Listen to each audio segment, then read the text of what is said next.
Yesterday, an intrepid person asked me if narcissists can be loyal. Now, on the face of it, a loyal narcissist sounds like an oxymoron, a contradiction in terms. If narcissist, not loyal. If loyal, not narcissist. Get it? My name is Sam Vaknin. I'm the author of Malignant Self-Love, Narcissism Revisited, and a professor of psychology. And today I am going to answer your question, whether you want it or not, because I'm loyal to you, my viewers. Okay, Shoshani. Loyalty is a commitment. It's a commitment to place the interests of someone else above your own. To place the interests of another person above your own self-interest. So there's a whiff of self-sacrifice here. When you're loyal, you have to sacrifice something. Generally, I think sacrifices are a seriously bad thing, and they lead to dysfunction and pathology.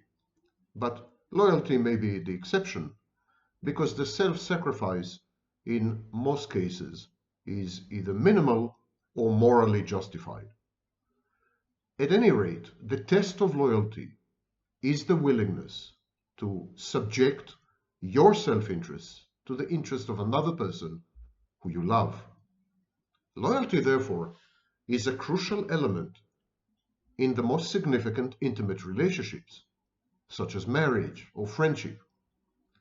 But there's loyalty also within groups, to the other members of the group, to the values of the group.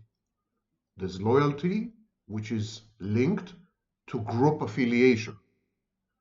But even within the group, there's a lot of intimacy. Intimacy is the glue that holds human beings together. Intimacy is the adhesive that is at the root of interpersonal relationships. So loyalty is a crucial element wherever there is intimacy. Loyalty requires intimacy, and I would say that it goes the other way around. Intimacy requires loyalty. But loyalty is not only a state of mind, it's a behavioral pattern. It's a set of choices and decisions. Loyalty is not entirely there, and definitely not proven, until it has been tested. Loyalty needs to be tested. Loyalty on paper, loyalty by word of mouth, loyalty as an abstract commitment is not loyalty. Only when circumstances conspire to test the vows of loyalty that we can say with any modicum of certainty that loyalty is there. But what about loyalty to values? Loyalty to collectives? Isn't it different to your run-of-the-mill loyalty in a marriage, for example? No, I don't think so. I think loyalty to values and collectives is identical to loyalty when it is applied to individuals. It's only multiplied. Whereas in a marriage, you're loyal to your spouse, and if you have children, to your children, and if you have dogs and pets and cats, then of course to your dogs and cats. That's in a marriage. When you're in a group, you're loyal to all the members of the group and to the vision of the group, to the values of the group, to the ethos of the group, to the narrative that unites you all. And of course, you're also loyal to the belief that the in-group is distinct from the out-group, and sometimes that the out-group is a hostile enemy. Loyalty could be micro. Micro loyalty means you're loyal to your best friend, you're loyal to your spouse, you're loyal to your church or whatever. But it could be macro. You're loyal to your nation state. You're loyal to the Bible and its edicts and commandments. You're loyal to a vision of how society should be organized, socialism, Marxism, capitalism, and so on. So loyalty starts with the individual in individual interpersonal relationship and then expands outwards like so many ripples in a pond. People confuse loyalty with fidelity. Fidelity is an ambiguous word. It has many meanings. Broadly speaking, fidelity means truthfulness, authenticity. That's why we say infidelity. When your husband cheats on you, he is not being truthful. He is not being authentic, at least not authentic as far as the relationship goes. So fidelity is about authenticity, about truthfulness, about being genuine, about being, in other words, trustworthy. Fidelity is intimately connected with trust. Loyalty is not so much about being truthful, because, for example, your loyalty can drive you to lie in order to protect the person you are loyal to. Loyalty can be associated with lying, not with truthfulness. And loyalty doesn't necessarily mean that you are being authentic. Sometimes, in order to be loyal, you have to deny yourself. You have to not be yourself. You have to become someone else. Not genuine, not authentic. However, both loyalty and fidelity have to do with trust. They generate trust, they're based on trust, they emanate from trust. They are flip side coins of trust. Yet fidelity is dramatically different to loyalty. As I said, fidelity has to do with truthfulness and authenticity, while loyalty often takes you to places which are not truthful and not authentic. We see that, for example, in loyalty among criminals when they engage in a mutual criminal enterprise. Loyalty is an either-or proposition. There's no compromise. You can't be 99% loyal or 50% loyal. The minute you have been disloyal, even once, then you're branded disloyal. That's it. You can never again regain your status as a loyal person. So it's a take it or leave it. It's a binary state. It's a yes or no.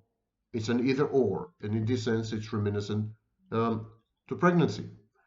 We could have, there's a famous parable of 1,000 white swans, and then a single black swan passes, and the sentence, all swans are white, is falsified. It's the same with loyalty. You could be loyal for decades, and then there's a single act of betrayal or treachery, and you would never ever again be considered loyal.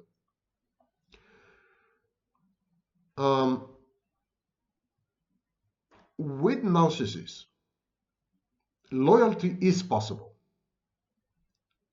As long as loyalty, the choice to be loyal, the choice to remain loyal, the decision to act in a loyal way, in a faithful way, as long as these yield an uninterrupted flow of high-quality narcissistic supply, narcissists can be loyal.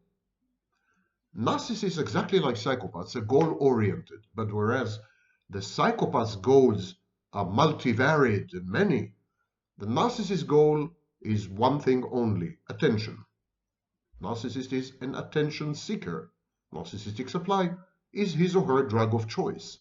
If loyalty gets you narcissistic supply, the narcissist is loyal.